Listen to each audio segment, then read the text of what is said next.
जो लोग भी सांसद विधायक हैं, इनके वेतन भत्ता, गाड़ी, बंगला, free air ticket, free rail ticket, free का बंगलो, आजीवन पेंशन, खाना बनाने के लिए एक कुक, एक ड्राइवर, इसके अलावा पुलिस की सिक्योरिटी, अगर इस सब के ऊपर 55,000 करोड़ रुपए खर्च होता है जो टैक्स पेयर का पैसा है। यह 55,000 करोड़ रुपए क्यों खर्च किया जाता है? यह खर्च किया जाता है कि ये सांसद और विधायक संविधान की भावना के अनुसार कार्य करे, संविधान में लिखी हुई सभी बातों को इंप्लीमेंट करे। और सांसद और विधायक को लॉ मेकर कहते हैं। जैसे डॉक्टर का काम है इलाज करना, ड्राइवर का काम है गाड़ी चलाना, वैसे ही सांसद विधायक को लॉ मेकर कहते हैं। इनका काम है कानून बनाना। लोकसभा, राज्यसभा, विधानसभा और विधान परिषद मिला के भारत में टोटल 5500 सांसद और विधायक हैं। इन माननीय 5500 सांसदों और विधायकों पर करदाताओं का लगभग 55,000 करोड़ रुपए हर साल खर्च होता है।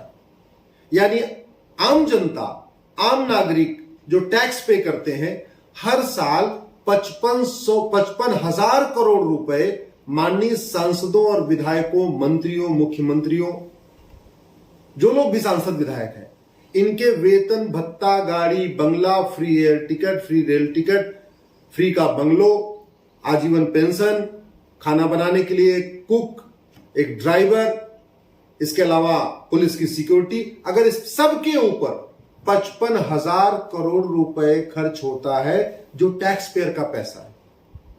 यह 55,000 करोड़ रुपए क्यों खर्च किया जाता है?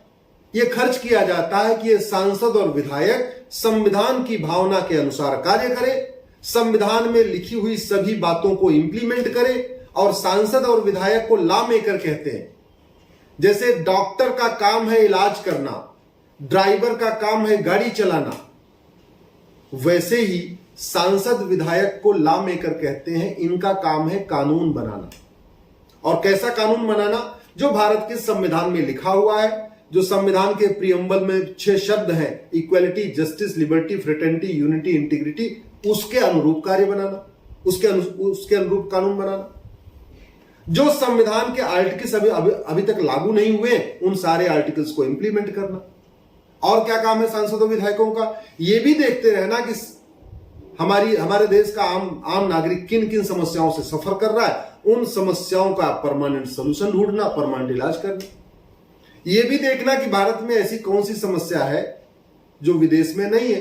अगर कोई समस्या भारत में है, वो चीन में नहीं है, जापान में नहीं है, सिंगापुर में नहीं है, फ्रांस में नहीं है, तो यह देखना कि आखिर वहां ऐसा कौन सा कानून चल रहा है जिसके कारण वहां पे समस्या नहीं, लेकिन भारत में है, फिर उस कानून को वहां से लाके भारत में इंप्लीमेंट करना।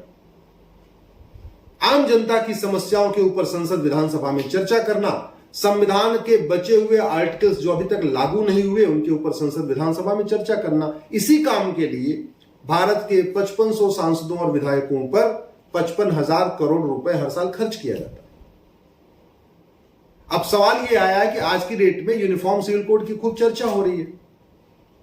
टोटल 5500 सांसद विधायक हैं। अगर ये 5500 सांसद विधायक एक सेमिनार करें कॉमन सिविल कोड के ऊपर या uniform civil code, one nation one civil code के ऊपर, तो अगले 15 दिन के अंदर भारत में 5500 सेमिनार किए जा सकते हैं। और यह करना उनकी ड्यूटी है। इसी के लिए उनको सांसद निधि मिलती है, विधायक निधि मिलती है। उनके पास पैसे की भी कोई कमी नहीं है। ऑडिटोरियम अगर बुक करना है तो उसका पैसा भी दे सकते हैं। भाई, करोड़ों रुपए मिलते हैं ना सांसदों विधायकों को।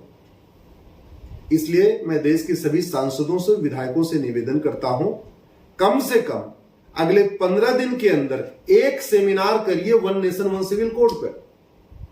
और आपकी यह ड्यूटी है, आप सांसद हैं, विधायक हैं, तो यह आपकी ड्यूटी है कि संविधान में आर्टिकल 44 क्यों आया, किस भावना के लिए आया, किस पर्पज के लिए आया, क्या इसका गोल है, उसको आप आम जनता को बताइए। यह काम एनजीओ का नहीं है, यह काम हमारे जैसे लोगों का नहीं है, यह आपका है भैया। आप ही को इसलिए वेतन भत्ता, गाड़ी, बंगला मिलता है। तो इसलिए प्लीज अपनी ड्यूटी को ईमानदारी से फॉलो करिए, अपना कर्तव्य ईमानदारी से फॉलो करिए, जनता के बीच में जाइए, सेमिनार आयोजित करिए। आखिर चुनाव के दौरान बड़ी बड़ी आप सभाएं करते हैं ना, नुक्कड़ सभाएं करते हैं, 500 की सभा करते हैं, 1000 लोगों की सभा करते हैं, वोट मांगने जाते हैं ना।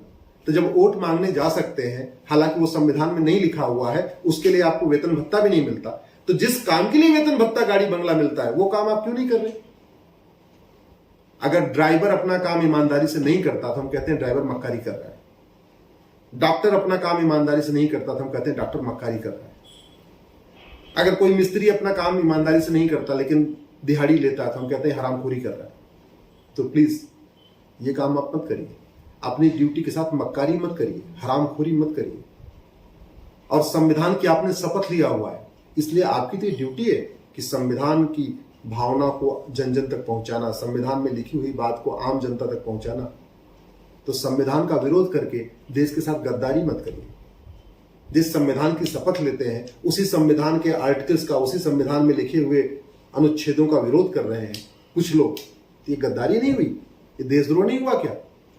ऐसे लोगों की तो सरसता खत्म होनी चाहिए जो संविधान की शपथ लेके संविधान की भावनाओं का विरोध कर रहे हैं। दूसरा, मेरा एक रिक्वेस्ट इस देश के सभी महाविद्यालयों और विश्वविद्यालयों के प्राचार्य से है, वाइस चांसलर से है। भारत में लगभग 5,500 से ज्यादा डिग्री कॉलेज हैं और यूनिवर्सिटीज हैं। टोटल डिग्री कॉलेज यूनिवर्सिटी मिला दीजिए, सरकारी प्राइवेट सब, तो 5,500 से ज्यादा है। अगर हर विश्वविद्यालय में, हर महाविद्यालय में one nation one civil code पे एक सेमिनार हो तो 5500 सेमिनार युवाओं के बीच में हो सकते हैं। युवाओं के बीच में ये मैसेज क्लियर होना चाहिए कि what is the goal of uniform civil code, what is the ultimate purpose of this article 44। तो मैं देश के सभी प्राचार्यों से निवेदन करता हूं, सभी वाइस चांसलर से निवेदन करता हूं, सभी प्रोफेसर से हाथ जोड़ के रिक्वेस्ट करता हूं, आप अपने कॉलेज में एक कम से कम सेमिनार करिए, सभी छात्रों को बुलाइए। भाई 12वीं तक के छात्र थोड़े कम समझदार होते हैं, उन्होंने संविधान को नहीं पढ़ा, लेकिन जो ग्रेजुएशन में आ गए, 18-19 साल के हो गए, उनको तो वोटिंग का राइट भी मिल जाता है। तो कम से कम ऐसे लोगों के बीच में संविधान में क्या लिखा हुआ है, खासतौर पर आर्टिकल 44 क्यों आया है, आर्टिकल 44 क्या कहता है, प्रीएम्बल क्या कहता है, प्रीएम्बल में equality, justice, liberty, fraternity, unity, integrity का क्या मतलब है, एक देश एक संविधान आने, एक देश एक नागरिक कानून बनाने से क्या फायदा होगा, one nation one civil code की जरूरत क्यों है, इस पर चर्चा करिए। मैं देश के सभी सांसदों, विधायकों से निवेदन करता हूं, कम से कम एक सेमिनार आप आयोजित करिए। देश के सभी प्रोफेसर से, प्राचार्य से, डीन से, वाइस चांसलर से रिक्वेस्ट करता हूं, आप अपने कॉलेज में कम से कम एक सेमिनार जरूर करिए। आप अगर मुझे बुलाएंगे तो मैं अवश्य आऊंगा, मैं ये वादा करता हूं। जय हिंद।